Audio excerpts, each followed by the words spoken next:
Hello children, welcome back to today's music class. I am Bhagyashri, your music teacher. So let's start today's music. Last period में मैंने आपको thought के बारे में सिखाया था.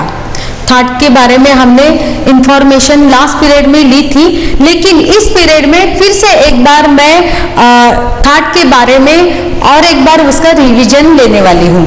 सो देखो, thought means thought is a parent scale in North Indian or Hindustani music. The concept of the thought is not exactly equivalent to the Western musical scale because the primary function of a thought is not as a tool for music composition, but rather as a basis for classification of ragas.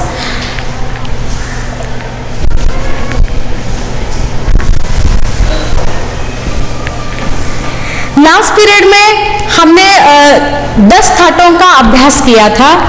10 that देखो कौन से हैं. आसावरी, भैरव, भैरवी, बिलावल, काफी, कल्याण, खमाज, मारवा, पूर्वी और तोड़ी. इन 10 थाटों की निर्मिति पंडित विष्णु नारायण भातखंडे जी ने किया था. इन्हीं 10 थाटों में से बहुत सारे रागों की निर्मिति हुई है. जब हम राग सीखते हैं तो राग किस थाट से उत्पन्न हुआ है ये थाट कंसेप्ट से आपको पता चला. लेकिन जब हम राग सीखते हैं तब और एक बात और 2-3 वर्ड्स हमने सुना है, जैसे कि राग भूप, थाट कल्याण और जाति ओडो ओडो. ये जाति ओडो ओडो, वादी गंधार और संवादी धैवत, इस तरह से आपने सुना होगा जब हम राग भूप सीख रहे थे. तो आज इस पीरियड में मैं आपको वादी, संवादी, जाति और समय इसके बारे में इंफॉर्मेशन देने वाली हूं. देखो,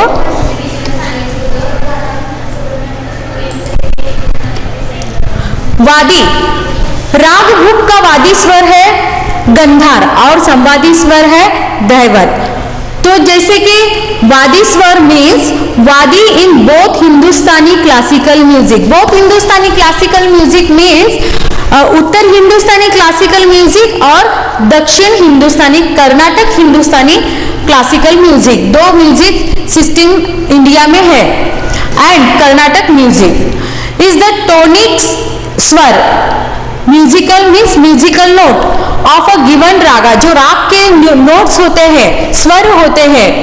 वादी इज द मोस्ट सोनेंट और मोस्ट इंपॉर्टेंट नोट ऑफ अ राग. जो भी राग हम सीखते हैं, जिस थाट से उत्पन्न हुआ है, उस राग में राग का जो स्वर है, मेन स्वर, मोस्ट इंपॉर्टेंट नोट, स्वर, it does not refer to the most played note, but it rather refers to a note of special significance.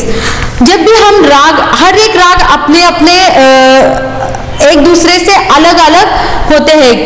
उसका मेन रीजन ये भी है कि जो वादी स्वर है, जो मेन स्वर है उसमें, उसके ऊपर से भी हर एक राग अपने एक दूसरे से अलग अलग लगते हैं. It is usually the swar which is repeated the greatest number of times. मतलब जो राग हम गाते हैं उस राग में जो मेन स्वर है, जैसे कि राग भूप का वादी स्वर है गंधार. तो जब भी भूप राग गाते हैं तो गंधार जो स्वर है उसी को बार बार रिपीट किया जाता है, उसी को बोल्ड किया जाता है. And often it is the swar on which the singer can pause for a significant time. मतलब उसी नोट पर जो सिंगर है, जो राग भूप प्रेजेंट कर रहा है, वो बार बार उसी स्वर को दिखाता है, उसको ही बोल्ड करता है और उसी पर ही रुकता है. रुकना मतलब न्यास करना, उसी पर रुकता है, पॉज करता है. Vadi swar in a raga is like a king in a kingdom, मतलब कि वो जो राग है उस राग में जो भी उसका वादी नोट है, स्वर है, वो उस राग का क्या है, किंग है। अब इस पर से आपको पता चला होगा कि वो जो नोट है उसका इंपॉर्टेंस कितना है। The speciality of any Raga depends on वादी, जैसे कि अभी मैंने कहा था कि वादी पर से ही उस राग का जो मेन प्रेजेंटेशन होता है वो डिपेंड होता है, स्पेशलाइजेशन होता है उसका। And because of this the वादी स्वर इज ऑल्सो कॉल्ड द जीवा स्वरा एंड अंश। जीवा स्वरा उसका प्राण, जीव हम बोलते हैं, जीव मीन्स हमारा प्राण। वो जो वादी स्वर है उसको उस राग का क्या कहते हैं, जीव स्वर, उसका मेन हार्ट। ओके, वादी स्वर समझ में आ रहा है? फिर से एक बार देखो, जो वादी स्वर है ये हिंदुस्तानी क्लासिकल म्यूजिक में भी है और कर्नाटक में भी ये कंसेप्ट है वादी स्वर। वादी स्वर जो होता है वो नोट या स्वर होता है हर एक राग में, हर एक राग का एक वादी स्वर होता है जिससे वो सिंगर बार बार उस नोट को रिपीट करता है और उस पर न्यास करता है, मतलब रुकता है, पॉज करता है। और जो वादी स्वर होता है वो उस राग का किंग स्वर होता है, जीवा स्वर होता है, मतलब मेन स्वर होता है। नेक्स्ट है संवादी स्वर। वादी स्वर के बाद जिसका जिस नोट को और ज्यादा इंपॉर्टेंस मिलता है, लेकिन वादी स्वर के बाद, वादी स्वर के नीचे जिस स्वर को इंपॉर्टेंस मिलता है उसको संवादी, वादी संवादी, मतलब दोनों का कम्युनिकेशन इस तरह से रहता है। हर एक राग में, हर एक राग का वादी स्वर और संवादी स्वर ऐसे दो सुर मेन रहते हैं जिनके ऊपर से वो राग समझ में आता है, उस राग का चलन, उस राग का नेचर समझ में आता है। The samvadi is the second most prominent, though not necessarily second most played. जो वादी स्वर के बाद ज्यादा गाया जाता है, ज्यादा लिया जाता है, उसको संवादी स्वर कहते हैं। ये भी स्वर बहुत इंपॉर्टेंट होता है। Note of a raga in Indian classical music, the primary note of the raga is the vadi main. The vadi and samvadi are in most cases of fourth और fifth apart, means वादी संवादी। इस पर से आपको समझ में आया होगा कि दोनों में कम्युनिकेशन, अगर वादी और दोनों में कितने स्वरों का अंतर होता है, 5 या 4 या 5 स्वरों का अंतर होता है और दोनों का कम्युनिकेशन रहता है। जब राग प्रेजेंट करते हैं तो दोनों का एक कम्युनिकेशन रहता है, उस पर से वो राग प्रेजेंट करने में बहुत आसानी होती है और वो राग, जो राग का नेचर है, प्रकृति है, वो राग को दिखाने में ये बहुत आसानी होती है कि वो राग किस तरह से गाया जाए। A संवादी is a note of special significance, ये भी राग को और रंजक बनाने में, इसका भी राग का महत्व दिखाने में और अच्छे से राग को प्रेजेंट करने में इसका भी महत्व बहुत है। राग जैसे कि राग भूप, अब राग भूप में गंधार वादी है तो दैवत क्या है, संवादी है। अब देखो किस तरह से राग भूप के नोट्स है, सा रे ग प ध सा, सा ध प ग रे सा। अब ये राग अगर मैं प्रेजेंट करती हूं तो मोस्टली फर्स्ट नोट कौन सा आएगा, गंधार, सा रे ग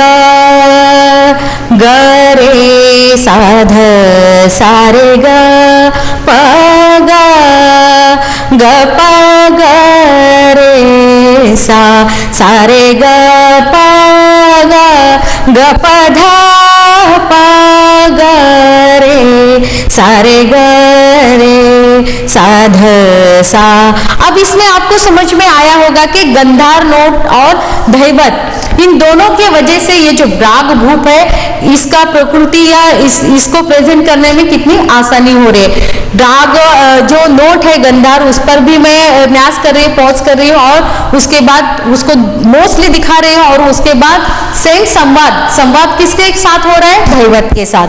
सारे ग रे सा ध सारे ग प ग ध प ग ध प ग रे सारे ग रे सा ध सा। अब आपको समझ में आ रहा होगा। नेक्स्ट है, यह भी हमने सुना है राग भूप में जाति। राग भूप का जाति है ओडो ओडो। देखो जाति मतलब कास्ट, जो भी हमारे दिमाग में हर बार हम सुनते हैं जाति कास्ट, लेकिन यहाँ पे जाति का मतलब अलग है। द वर्ड जाति और जाति लिटरली मीन्स अ कास्ट। इसका मेन तो क्या है मीनिंग, कास्ट और collection. As such it has numerous musical and non musical uses. In the musical sense, it can mean a rhythmic pattern, an ancient musical mode, or the number of notes in a modern mode. Normally, a rag will consist of either 5, 6 or a full 7 notes. जो भी राग होता है उसकी जाति मतलब उसमें कितने स्वर आते हैं, वो राग कितने सुरों का है, कितने नोट्स का है। इसका यहाँ पे उसका मतलब ये है कि यहाँ पे जिस जो राग है वो कितने नोट्स का है, उसमें कितने नोट्स आते हैं, इस पर से उसकी जाति कौन सी है ये फिक्स किया जाता है। अब यहाँ पे मोस्टली तो टोटल नोट्स कितने होते हैं, 7 नोट्स होते हैं। अब उन 7 नोट्स में जो राग होते हैं उनमें कुछ नोट्स ओमिट किया जाता है, मतलब निकाल दिया जाता है, वर्ज किया जाता है, और या तो कोई राग फुल 7 नोट्स का रहता है, जैसे कि राग भूप। अब राग भूप में कितने नोट्स है, 5 नोट्स। अब वो 5 नोट्स का है तो उसका जाति है ओडो ओडो। इस तरह से 3 जाति बनाई गई है।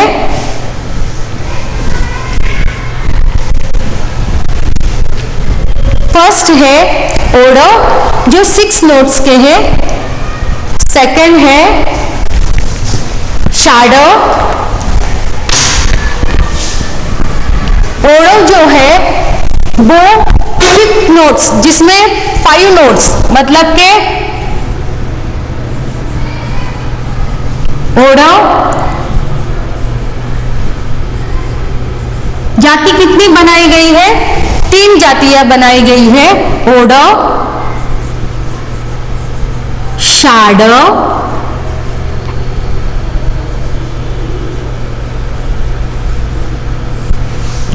संपूर्ण।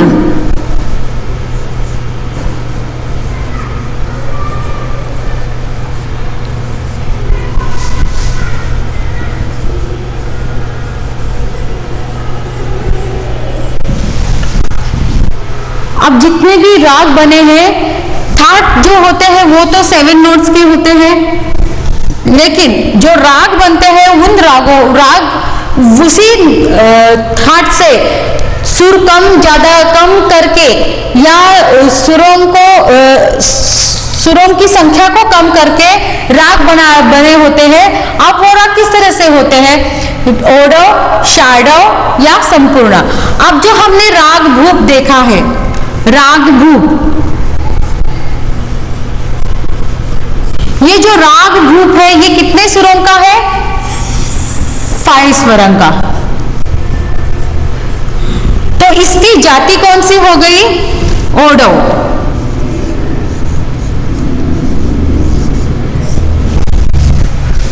मीन्स अब ओडो आरोह, और सिर्फ हमने अभी आरोह का देखा है, अवरोह आरोह अवरोह, हर एक राग में आरोह अवरोह होता ही है।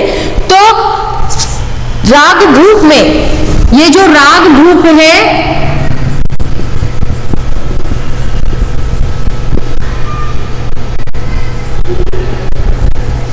ये जो राग भूप है, आरोह में कितने नोट्स है? 5 नोट्स, इसलिए आरोह का वो क्या हो गया? ओडव। लेकिन अवरोह में कितने हैं? अवरोह में भी 5 नोट्स है, इसलिए उसकी जाति कौन सी हो गई? ओडव, ओडव।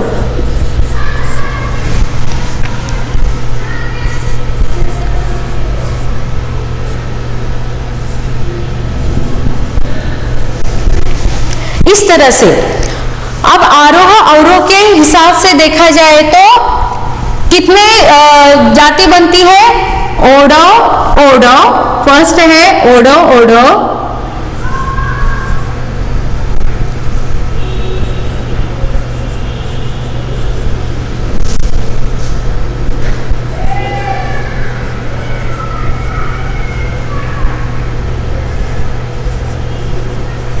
सेकेंड है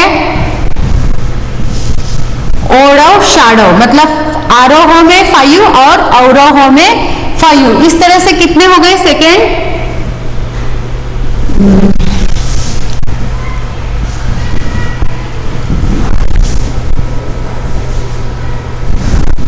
सेकेंड ओडव शाडव।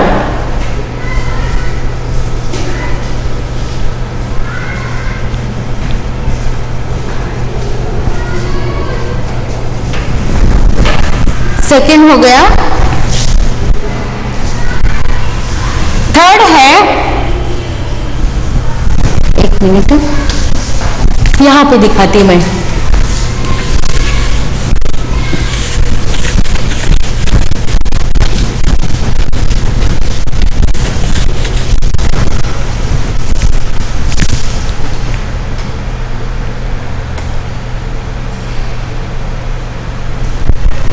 अब देखो जाति कितने, मेन कितने हैं? ओडव, सेकंड शैडो, थर्ड संपूर्ण। लेकिन हर एक राग में आरोह अवरोह होता ही है, तो आरोह में कितने और अवरोह में कितने, इस हिसाब से और इसके कितने पार्ट्स तैयार होते हैं? देखो, फर्स्ट है ओडव प्लस ओडव, मतलब आरोह ओडव, अवरोह ओडव। सेकेंड ओडव शाडव, मतलब के आरोह में 5 नोट्स और अवरोह में 6 नोट्स। थर्ड है ओडव संपूर्ण, ओडव संपूर्ण।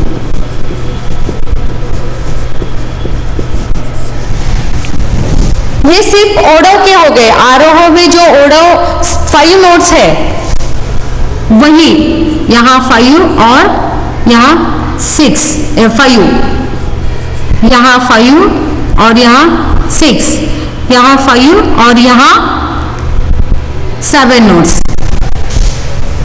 अब नेक्स्ट शैडो,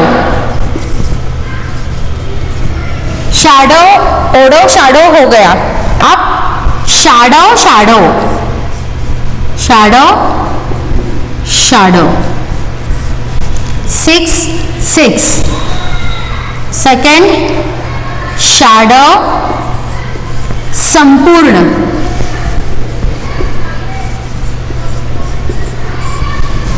6 and 7। इस तरह से इतने जाति बनते हैं हर एक राग में। अब देखो राग भूप, जितना भी मैंने सिखाया राग भूप में ठाट कौन सा है? कल्याण, वादी गंधार, संवादी दैवत, और इसकी जाति कौन सी है? ओडव, ओडव। और अब नेक्स्ट है समय।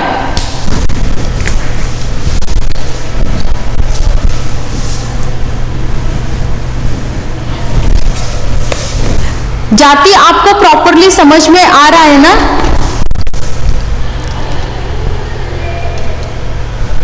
फिर से देखो,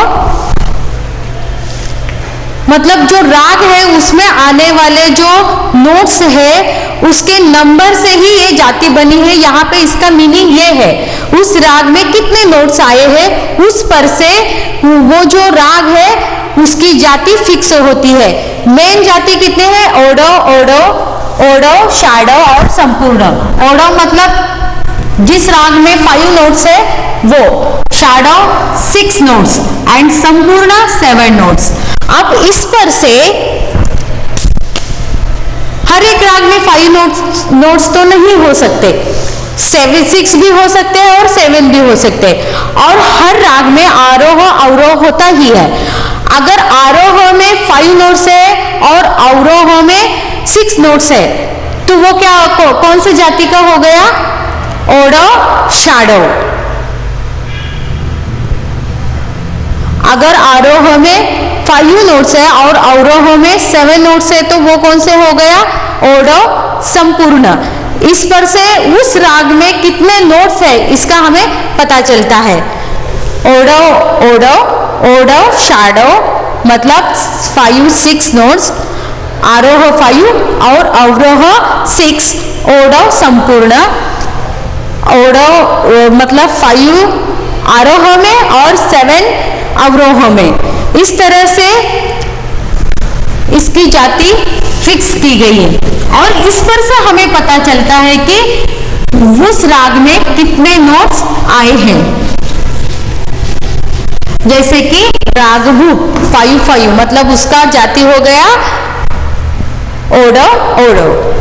नेक्स्ट है समय। ये भी आपने बहुत बार सुना होगा। जैसे कि राग भूप, राग भूप का समय देखो, राग भूप का समय क्या है? रात का पहला प्रहर। अब ये जो हम सुनते हैं समय, अब ये समय हर एक राग के लिए फिक्स होता है। हिंदुस्तानी म्यूजिक में हर एक राग का एक प्रॉपर टाइमिंग फिक्स किया गया है।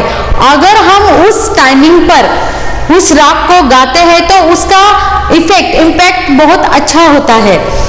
इस पर से उस राग में आने वाले सुरों पर से उस राग का समय फिक्स किया गया है। देखो समय, जंप टू समय इन म्यूजिक। देखो samay in music, samay is a term used in Indian classical music to loosely categorise ragas into times of day. Each rag has a specific period of the day. प्रहर, उसको पहले के जमाने में प्रहर बोला करते थे। संस्कृत में प्रहर बोलते हैं टाइम को। When it is performed in Gandharva Veda, the day is divided into 3-4 long intervals. मतलब पहले जब म्यूजिक क्रिएट हुआ गांधर्व कालीन, तब से टाइमिंग, हर एक राग का टाइमिंग फिक्स किया गया है और हर एक इसमें बीच में 3 और 4 घंटों का अंतर रहता था। जैसे कि 4 to 7, 7 to 10, इस तरह से प्रहर बनाए गए थे। उस प्रहर में उस राग को गाया बजाया जाता था। इस तरह से समय हर एक राग का फिक्स किया गया है। जैसे कि राग भूप का समय है रात का पहला प्रहर।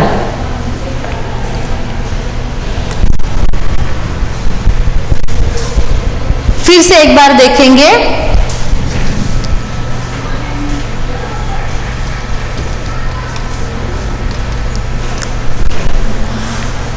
आज हम सीख रहे हैं इंडियन क्लासिकल म्यूजिक में वादी, संवादी, जाति और समय, इसके बारे में। फिर से एक बार देखो, vadi swar, vadi in both Hindustani classical music and Carnatic music is the tonic root swar, means musical note of a given raga, जो राग दिया गया है। वादी इज द मोस्ट सोनेंट और मोस्ट इंपॉर्टेंट नोट ऑफ अ राग में आने वाला जो मोस्ट इंपॉर्टेंट नोट है उसको वादी स्वर कहते हैं।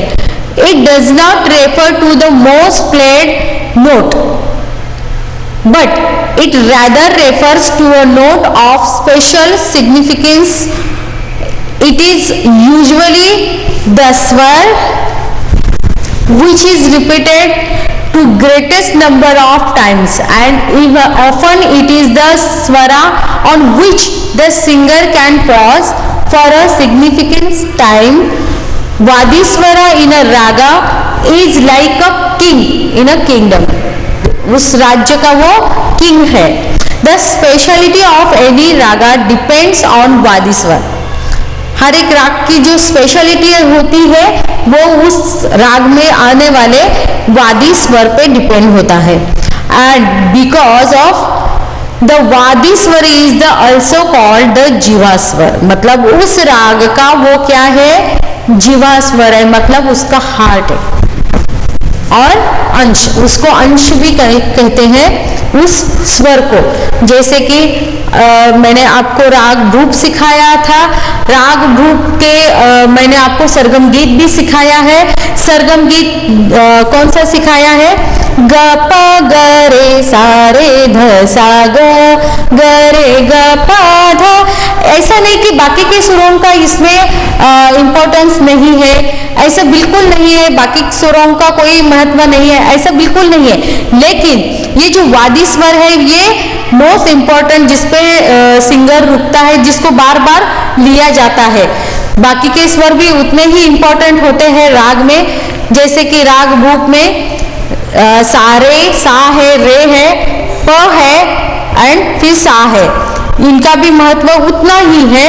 लेकिन ये जो वादी स्वर है, इस वादी स्वर के वजह से वो जो राग है उसका स्पेशल जो है वो यहाँ पे प्रस्तुत होता है, उसको दिखाया जाता है इस स्वर पर रुककर, इस स्वर को बार बार गाकर. जैसे कि मैंने आपको सरगम गीत सिखाया था. ग प ग रे सा रे ध सा. ग प ग कहाँ से शुरू हुआ है? वादी स्वर से शुरू हुआ है. राग भूप का जो नेचर है, जो प्रकृति है, इस वादी स्वर से ही दिखाई देती है. देखो, ग प ग रे सा रे ध सा ग रे ग प ध ग रे ग प ध सा ध प ग रे सा रे. ग और ध, इनको प्रॉपरली सुनो. देखो किस तरह से इनमें से जो रस, मतलब जो भी मेलोडियस क्रिएट हो रहा है, मेलोडी क्रिएट हो रहा है, उसको थोड़ा ध्यान दो. ग प ग रे सा रे ध सा ग रे ग प ध. इसमें से उस राग का नेचर, अब इससे कौन सा नेचर समझ में आ रहा है उस राग का, राग भूप का? ग प ग रे, इसमें से भक्ति रस क्रिएट हो रहा है. ग प ग रे, हम किसी को आर्तता से बुला रहे. ग प ग रे सा रे ध सा ग रे ग प ध. अब इसी पर से जो राग भूप है, इसमें जो सॉन्ग बनते हैं वो सॉन्ग भक्ति रस प्रधान ही होते हैं. मतलब उसमें भगवान के लिए वेद गाए जाते हैं, उसमें भजन गाए जाते हैं. ग प ग रे सा रे ध सा ग रे ग प ध ग रे ग प ध सा ध प ग रे सा रे. अब इस पर से आपको समझ में आया होगा कि वादी, संवादी, जाति और समय, ये हमने जब राग सीखा है तभी हमने ये वर्ड सुने थे. लेकिन आज मैं उसका प्रॉपरली आपको इंफॉर्मेशन मैंने दिया है. अब आपको समझ में आएगा कि जब भी हम आगे के राग सीखेंगे तो ये सभी वर्ड्स जो है ये आपको बार बार आएंगे और उस राग के बारे में इंफॉर्मेशन देते रहेंगे. इसी पर से वो राग हमें प्रॉपरली ध्यान में रखने के लिए आसानी होती है. तो नेक्स्ट पीरियड के लिए यहीं पे रुकते हैं. आई होप कि ये सभी कंसेप्ट आपको क्लियर हुए होंगे. फिर भी वापस से ये जो क्लास है, ये जो पीरियड है, आप देख सकते हो यूट्यूब पर. तो यहाँ अभी के लिए यहाँ पे रुकते हैं. Thank you.